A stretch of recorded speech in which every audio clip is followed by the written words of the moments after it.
guess I better pull that up over there. Boom. Good morning, guys. Good morning.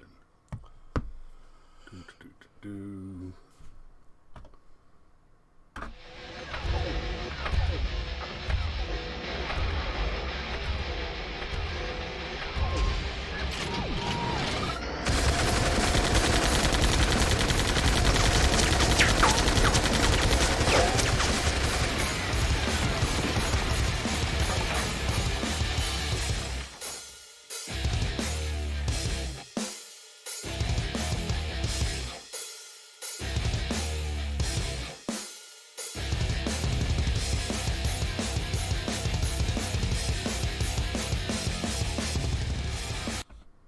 All right. Good morning, everybody. I see Megan, Steve, Dave, and Patrick. And Megan with First Blood this morning. Huh? How you doing, sunshine? Man, I'm rolling. I worked a corporate event yesterday, and man, it amazes me. There is no big brand that does not have its adherents that are like, I believe in this brand and nothing else. And like, I remember the first time I watched like a Walmart conference, and like people are Target is by Jesus. like, no, seriously, I remember the first time I watched a Walmart conference because I was curious. I said, what is a Walmart conference? And people are like clapping, going, Walmart! Walmart! And I'm just like, don't get me wrong, I likes me some Walmart. I'm not knocking it, but I don't know that I would ever like go to a conference and Walmart! Walmart! You know, like. Now, most of the time, I suspect that's a thing for the employees, and it's about, Oh, totally for the employees. Oh, yeah. And, well, I did not expect to have this conversation this morning. It's hard to understate the value and power of legitimate esprit de corps. That spirit of the organization. Steve's commenting on Sergeant Major being on Twitch. Brother, the Smash has been on Twitch for a hot minute, and it's been about 2 weeks now. We've been cracking jokes about it. Yeah, but he hasn't been here as much because the wife was in Europe and he had to be dad and mom. So we can give him a pass. Yeah. Speaking of which, top of the morning to you. So it's good to see you guys this morning. And speaking of the Smash and esprit de corps, the old man could tell you about what it means to. About how much it can mean to build that esprit de corps, to instill that. Love isn't the right word. It's an enthusiasm and a dedication to the organization. It's on a certain level. Okay, so between the multiple branches of service, right, in the military, one of the little things we play with between the multiple branches of service is the Army, the Navy, the Marine Corps, and the Air Force are constantly back and forth with each other. We give each other a hard time for being in different services, and most of the other services will crack jokes about the Navy being, or the Marine Corps being stupid. They'll crack jokes about the Navy being lazy. They'll crack jokes about the Air Force being goofy, and a lot of the jokes around the Army are similar to the jokes around the Marine Corps, just less wet. But because they're Marines. I got it. We're just. But when it comes right down to it, the truth of the matter is, between the Army and the Marine Corps, if you want a place taken right now, you send in the Marines. If you want a place held forever, you send in the Army. The Marines are good for a quick punch in the face, and the Army's good for a full-on rear naked choke. and a little whisper in the ear. This is what we're here for, right? But part of Dad. There it is, Dad. To accomplish the impossible with the unwilling.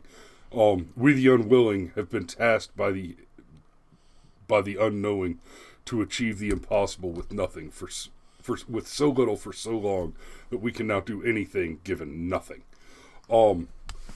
He says there are no Space Force jokes. Well, the Space Force is just they're new. They're the sweet little kid brother. There aren't a lot of Coast Guard jokes either because they just don't count enough. Which, let's not get it twisted. Mad respect for the Coast Guard. I've seen the video of the Coastie jumping out on the submarine, on the drug dealer submarine, and knocking on the door. Get out! Like, no, out in like blue water almost. They roll up on a freaking submarine in a Zodiac, and homeboy jumps onto the submarine as it's attempting to submerge with nothing more than an assault rifle. I mean, basically he's in a ground pounder combat get up. Get out! This is the Coast Guard. Get out! What's the name of the branch that neither one of us knew existed until they made Rachel Levine an admiral of it? The health thing? Yeah, it doesn't matter. No. Look, it doesn't matter. Let's just get to DGUs. Yeah, let's do some DGUs. You want to start? Please. Get in it. Homeowner.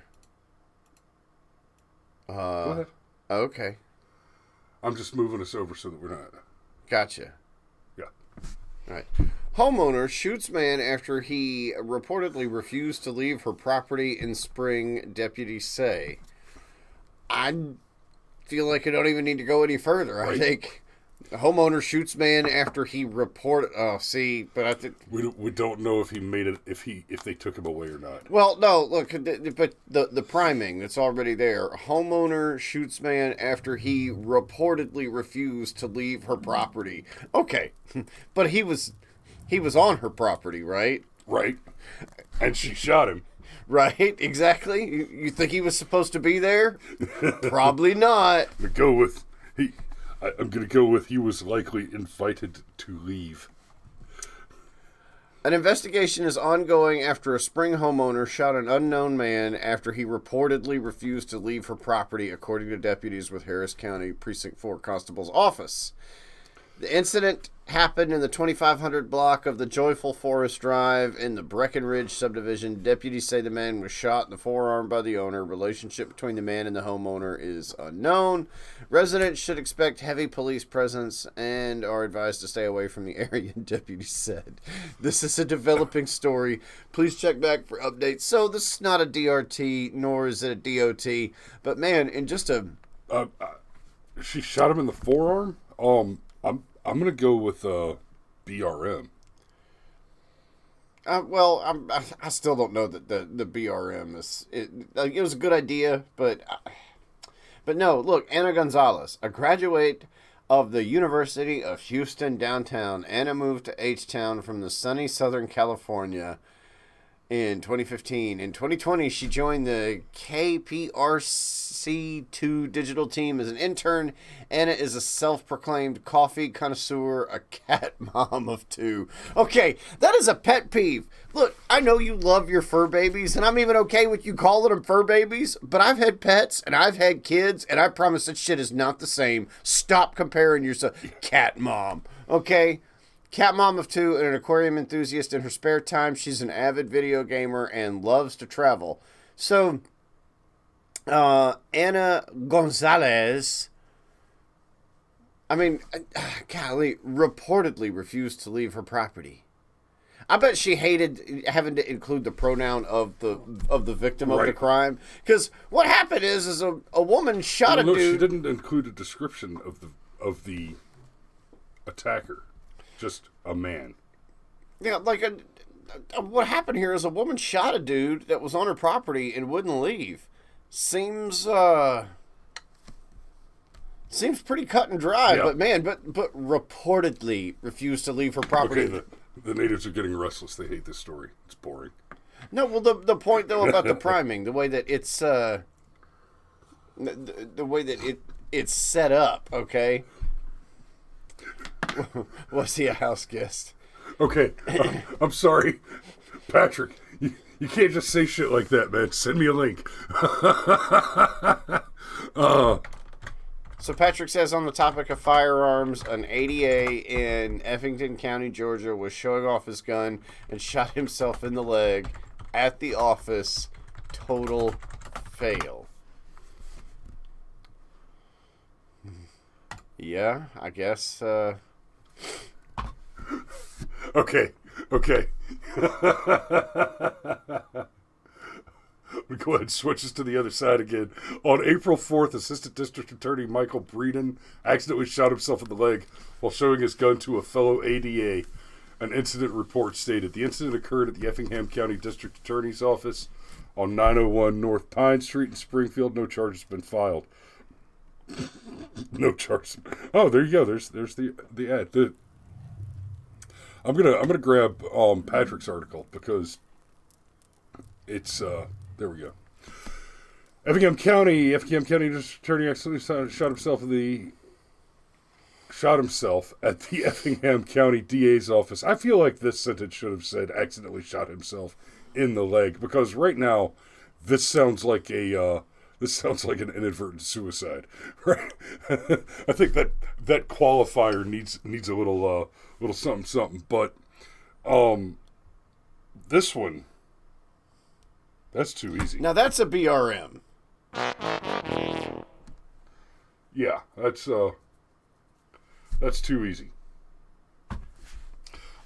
Yeah, that's a A BRM. 4-page incident report by the sheriff's office said at around 4:30. Heap mentioned plans to purchase a 6-hour P320 handgun, according to reports from WJCL. Breeden told Heap that he had the gun, and when he went to pull it out of his holster, the gun fired, shooting Bree in his upper right leg. When he went to pull the gun, that's like was it Alec Baldwin saying, "Well, the gun went off." Yeah. No, you mean it went off? Really? It just went off? Hey, scroll back up just a little bit and come back down. Come back and a little, just a touch more. Stop there. There you go.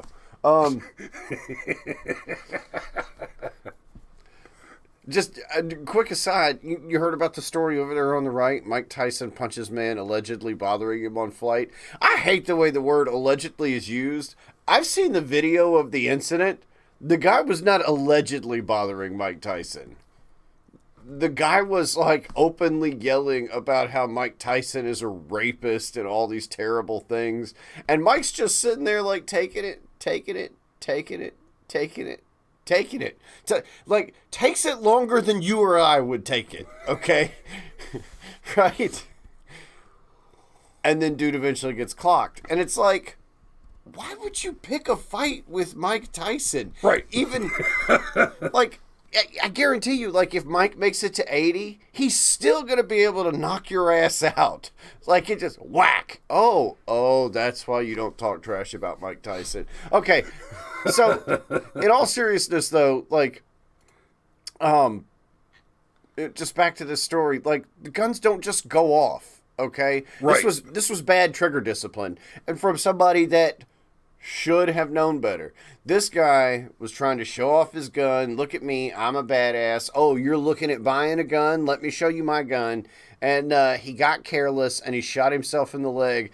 And what's funny is reports said another ADA rushed in after he heard gunshot wounds. Breeden reportedly said not to call 911. Please, God, don't call 911. But They might bring the news van. But then he turned gray and started drooling. Yeah. Look, a leg wound is no joke. Like, you nicked that femoral artery, yep, and you are gonna have a meeting with Jesus. Okay, like, it is gonna happen. And then Dave points out, had it been a citizen, DA's office would have charged him with bringing a weapon to a courthouse and firing a weapon within city limits. Yeah, I mean, look, that's why the ADA didn't want 911 called. Like, this is... I'm not saying I want people to get charged. I am saying I'm tired of the hypocrisy. Rules for thee, not for me. And I mean, insult on top of injury. Like, I'm going to charge you with aggravated assault against yourself Right. for accidentally shooting yourself in the leg or whatever the charge would be. But still, like, discharged a firearm inside city limits and you brought your gun to the courthouse? Like, really? Yeah. I'd be in jail. You'd be in jail. Yep. You'd be in jail. Probably without bond. All right? Anyhow. All right, let's keep going. Oh God, what is this? What is this nasty trash? Okay, I guess I'll read this one. This is why you don't do drugs. This is why we grab them randomly, so that we can come across these stories that may or may not be hilarious. Johnny May Cash's girlfriend claimed self-defense after admitting to fatally shooting the rapper. Okay, we don't know if he made it to the hospital yet. Okay, so I won't hit a button yet. The younger brother of Young Chop, Johnny May Cash, was fatally shot in the Chicago area on Easter Sunday, supposedly over a viral video of him assaulting a woman. Now, there's evidence to support the theory that at least paints a picture of his violent tendencies towards the opposite sex. We have a video.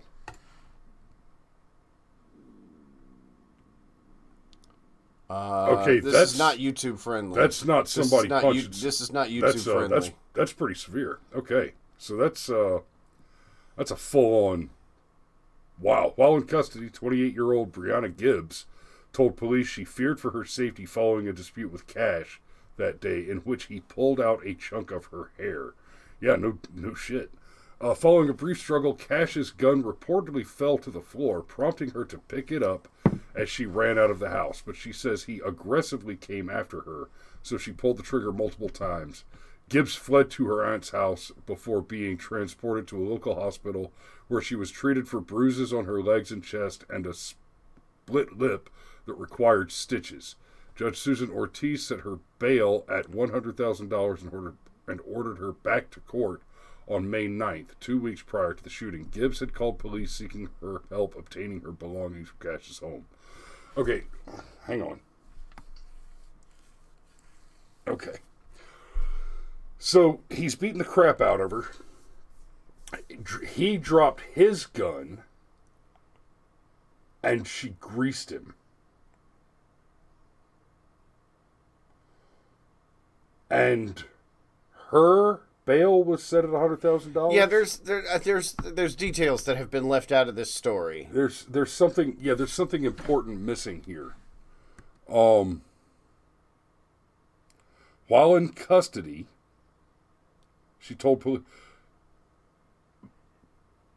because I mean, if what we're being told is to be believed, that she fired at him during or immediately following this incident. Or an incident like it. Or an incident similar to it, yeah. And she did everything she could do. Like, this is in Chicago, right? So there's right. probably... It even appears that she used his gun. Well, and this is Chicago, so there's probably some duty to retreat bullshit in place. But if she used his gun, she was trying to run away, and he continued to follow her... there's some detail somewhere. There's just got to be. Like, does she have a criminal record and she can't possess a firearm? Like, I don't know. Like, that's weird, man. That's weird. Of course, on the other hand, it's Chicago. It may just be that you saw a gun and must therefore be eliminated. But that's definitely a TRT. And good on you, girl. Now, I would also go so far. I'm a victim blame a little bit here. It's also true that she is the kind of person who has gotten herself involved with this kind of person. Yes. Matters of the heart are funny, though. Like, they are. That you can't necessarily assume. Now, it's okay to make some assumptions. Okay, I'll be fair, but saying that she's the kind of guy that she's the kind of girl that got involved with somebody that appears to be, I don't know, like, that's weird, man. That's weird. They are. They are. Matters of the heart are funny, though. Like, you can't necessarily assume. Now, it's okay to make some assumptions. Okay, I'll be fair, but saying that she's the kind of guy that got involved with somebody that appears to be something of a successful rapper. Like man, women are hardwired for that hypergamy thing, man. It is what it is. God, the idea of putting this character in the oh, the DRT button is still pressed. Okay, I was about to make a joke about the hypergamism again, but I'm actually not certain. This is the female, yes? I don't know. Is it? I've never heard of any of these people. I am certain that I think that's the busted lip that was mentioned in the article rather than, I mean, it looks like a herpylitic sore, but Jesus Christ. Anyhow, it does. Next story. Good Lord. I'm gonna let you read this one. You like cops better than I do. I don't know if this has anything to do with liking cops. Man who killed police impersonator won't face charges. Police say a Mayfair resident shot at 2 home invaders late last night, killing one of them. Authorities say an intruder had a badge that he was using to impersonate an officer. And this is published April 19th. So this literally just happened, earlier this week. And before we get much further into this, we've talked about the audits and stuff before. One of the things that happens with First and Second Amendment audits is you always hear the auditor demand the officer's name and badge number. Identify. And you have officers push back against it. It's a power play thing, but it is important. The impersonation of police officers happens more often than one might realize. There have been several cases in the last couple of years of a guy impersonating a police officer, following women from a bar or something of the sort, and, like following them from the bar and pulling them over with fake police lights and a fake uniform with a fake badge. And the result is rape. It's also a common tactic of human traffickers for the acquisition. So we talked about some of my concerns about law enforcement generally and corruption within the FBI and stuff, but wherever you might come down on concerns about existing authority figures, the impersonation of such an authority figure, the fraudulent impersonation of such an authority figure is dangerous. Is a huge deal. It's very dangerous. And if you have a legitimate reason to doubt that the person you're dealing with is a legitimate police officer, you say, hold on, I'm calling 911 to get more cops out here. And the moment the officer has a problem with you calling for backup, right?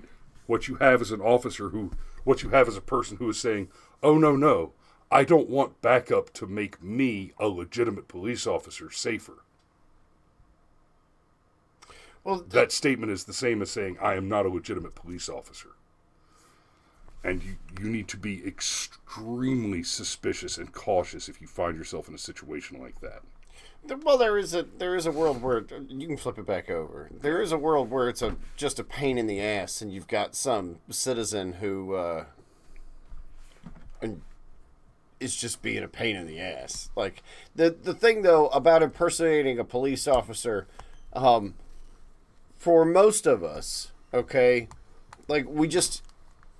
Not you, but most of us, it's like we see a cop, so, oh, okay, good dude.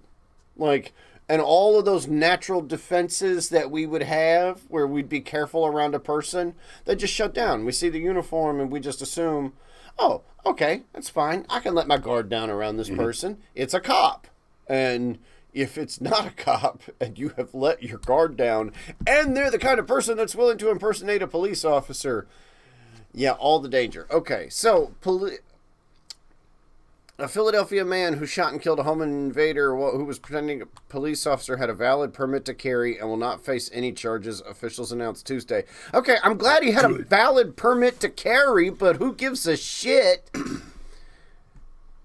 Philadelphia police say the home... Like, you need a permit to carry in your own home in Philadelphia... Oh, I'm not even going to get spun off on it. Philadelphia police say the home invasion and shooting happened on the 7200 block of the Battersby Street in Mayfair just after 10 p.m. Sunday. Police say Adriel Alvarado, 36, and a second suspect went into the home of a 25-year-old man. The two suspects were wearing masks and claimed to be police officers. Jesus, they weren't very good at this, were they? Investigators said Alvarado was also wearing a federal agent gold shield around his neck, according to police. The two suspects, at least one of whom was armed, demanded money, forced the 25-year-old homeowner near the stairwell, and began to zip tie him, police said. The homeowner used his free hand to grab a 9mm Glock handgun from his pocket and open fire at the two suspects. Alvarado was shot in the head, arm, and chest. Damn, son!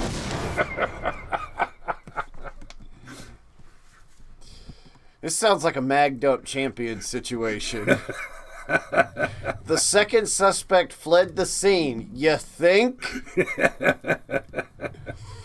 Alvarez died Damn, at a who got greased? Alvarez died at a nearby hospital. Alvarado died at a nearby hospital shortly before 10:30 p.m. You hit the button too fast, according to DA Larry Krasner. Alvarado, who's from North Philadelphia, had 9 prior arrests, according to investigators. Police also said that the second suspect may have fired at least one shot at the homeowner, though the homeowner was not hurt. Home invasion victim and his girlfriend, who was upstairs at the time, were taken in for questioning and released a short time later. Police announced Tuesday that the shooting was a justifiable homicide. That's, yeah. That's... Okay, I hit the button too fast. It was a DOT. But it's kind of like one of those where the bad guy took what absolutely should have been a fatal shot and survived. Okay, so this one held on just a little bit longer. You certainly don't get hit with a BRM for quick drawing from your pocket while being manhandled and managing to land 3 for 3. And they're zip tying one of your... Yeah. While one arm's being zip tied and you manage to get one in the dome. Yeah. Patrick gets the top comment for that. You just saved the taxpayers a lot of money. I mean, you talk about a no shit legitimate bad guy. He's got 9 arrests and he's out impersonating police officers. Yeah, that's the one rob too. People. Yeah, like impersonating police officers. Yeah, there's this thing called premeditation. Like, and the best thing you could say about the guy is, well, at least he didn't try to rape him. Yeah, I mean, like, if you're impersonating a police officer, that's premeditation. Oh, like 100%. That was not... Yeah, that's a big part of what I was talking about with verifying. You know, if you're dealing with somebody who's impersonating a police officer, unless you've hired a stripper for your bachelorette party, you're talking about absolutely left the house this morning with the intent to misbehave. And not in a fun way. So, we're at time. Let's do one more. Man calls police after shooting someone in... Okay. Self-defense. In self-defense. Beverly Hills PD. Right.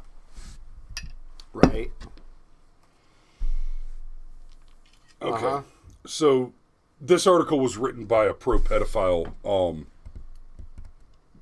Disney advocating groomer. That's what we know from the fact that we're in Beverly Hills and we have self-defense in air quotes here. Oh, Beverly Hills, Texas. See, you got to read further. Read Hey, further. we still have self-defense in quotes here. And Beverly Hills, Texas, who knows, it could be close to Dallas. Well, the author's name is Brishon Mitchell, and the B and the S are uppercase. Really? We know some things about the writer. We also know some things about the writer's parents. I would never, ever, ever, ever, ever name a child a thing which includes the letters B and S in uppercase. You just gave that kid a bullshit nickname for life, and I just double punned it right there. So, I mean, okay, so I'm assuming Miss Mitchell. I mean, these are the same kind of parents that name their child things like Lamangelo, Yologelo, Frankietta. Shathid. Absidy. Oh, God. And this is my cousin, baby girl, little Nicorette. So, an alleged self-defense shooting is under investigation by the Beverly Hills Police Department after a man called police saying he had shot a man on Tuesday. Beverly Hills PD say around 3:57 p.m. they received a call about a 24-year-old man suffering a gunshot wound at 708 S Valley Mills Drive. Now, okay. Alleged self-defense. The shooter called the police. Now, there is a world in which one might call the police to report having shot someone in hopes that makes them look less guilty because they came forward immediately. But I'm going to go out on a limb here and say, if you are pretty sure that what you did was a crime, you're likely to flee the scene. If you're calling the police, it is much more likely... Also, if you're getting shot, you're likely to flee the scene. It's much more likely, if you're actually calling the police, to come and get a body, or I don't know if we're up to a body yet. No, you should finish reading the article. It gets even better. Okay, so, but if you've called the police after you've shot somebody, it's likely that you are relatively confident that you're on the right side of it, right? And that already speaks well to the intent element of the crime. So, PD says around 3:57 they received a call about a 24-year-old man suffering a gunshot wound at 708 Valley Mills Drive. Police say when they arrived at the scene, they found the suspect shooter had fled. Indicted 23-year-old Eddie Bohannon for murder. Police Apparently say he shot 30-year-old Curtis Freeman back in January. Freeman died a few days later in the hospital. Bohannon was already in the Falls County Jail on another charge and is also suspected of shooting at a desk. 2 more people have been... I don't know what... There. I got it. Anyhow. You were not authorized to begin playing that audio. Okay. Anyway, police say they when they arrived at the scene, they found the suspected shooter had fled, according to the news release. After further investigation, it was found the suspected shooter had called the Waco Police Department, claiming to have shot a person in self-defense. According to the news release, Waco PD detained and released the man to the Beverly Hills PD for further investigation. The 24-year-old victim is reported to be in stable condition. The incident is still currently under investigation. So... Wait. Okay, so it looks like the shooter fled. Both... They found the suspected shooter had fled. They received a call about a 24-year-old man suffering a gunshot wound. Yeah. The 24-year-old victim is reported to be in stable condition. Yeah. Currently under investigation. Shooter fled. This is confusing. Well, Brichon is obviously an amazing, obviously an amazing writer. Just an absolute killer urinalist. Right? It's found that the suspected shooter called the Waco Police Department, claiming to have shot a person in self-defense. So Waco PD detained the shooter, released him to Beverly Hills PD for further investigation. The 24-year-old victim... I like how self-defense is in self-defense, but victim is not. Yeah. And look, and it could be that the aggressor is the person that's in custody and that it is actually a victim laying in the hospital. But man, the framing. Yeah, right? She's bent so far around her ass, around her elbow, trying to scratch her ass, that she's muddied the details and made it very confusing. And there's a case here where, like what I was saying a minute ago, if you've shot someone and are not pretty certain that you're on the right side of the fight, you're not sticking around. Well, this person fled. So did they flee though, or did they call Waco PD and Waco PD picked them up? Like, those details are not clear in this article at all.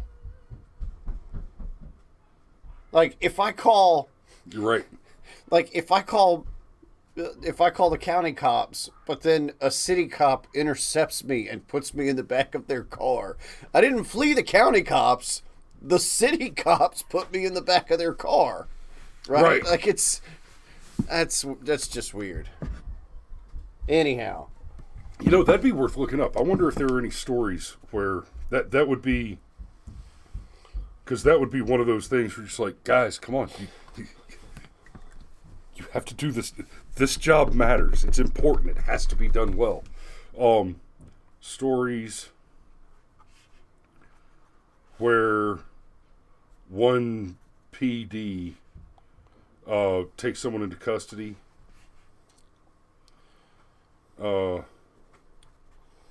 And another PD charges with evading arrest or something.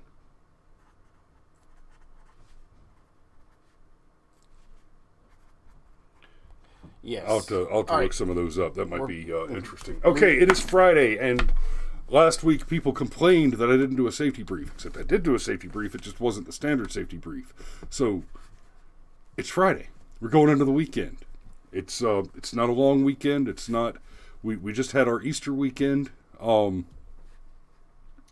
I want you guys to pay attention before you get out there, deploying your little troops into the hot zone. Make sure that APC is correctly installed and operating. And before you engage your target, remember to watch your lane before you move that selector switch from safe to semi. Make sure that you are in your lane. And you can't just blame the blank firing adapter if you walk home with one of them little tricycle motors. It's going to follow you around for the next rest of your life. That said, don't fry bacon naked. Don't drive drink. Sex, drugs, rock and roll, firearms, videotape, and alcohol, and motor vehicles. No two at the same time. Y'all be safe out there. We love you, and we'll see you Monday.